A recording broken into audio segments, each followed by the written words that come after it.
حمزاوي عكاشة فوزيايا، كرة في الشمال ليث بوكارية، كرة خطيرة. الشناوي يتألق.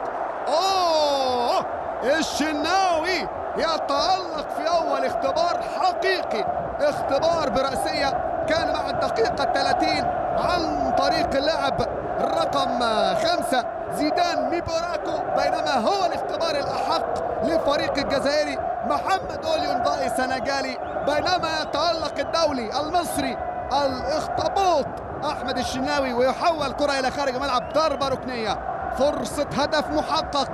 الزمالك وحارس مرماه المتألق يتصدى، ملعوبة ركنية، حذاري ملعوبة فوزيايا. لا لا لا لا لا لا الشناوي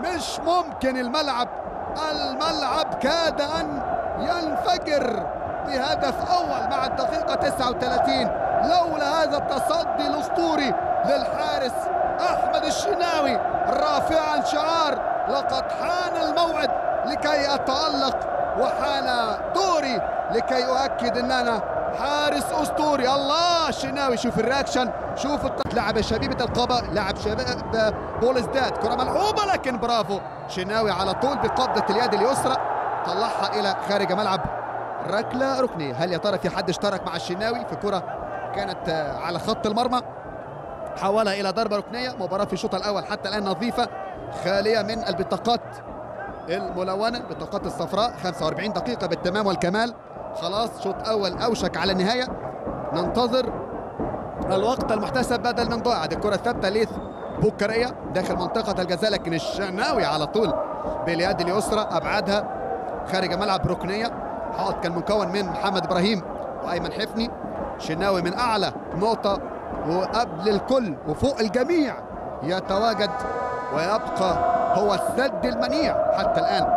أحمد الشناوي محافظا على نظافة الشباك للمباراة الرابعة على التوالي. يزيد اللاعب الذي تقدم بهدف من كرة ثابتة عالية، حذاري جنش. يتألق حراس الزمالك بخير، جنش يطير، حراس الزمالك بخير وجنش يطير. مش ممكن التصدي والانقاذ الاسطوري. تكمل على خير، ملعوبه ركنيه، حذاري. شوف بيحفز لاعبيه، جنش يحفز لاعبيه، الغيره مطلوبه. يا ريت لو لعبوا بروح جنش وبتألق الشناوي، الزمالك في الشوط الثاني هيكون له شكل اخر.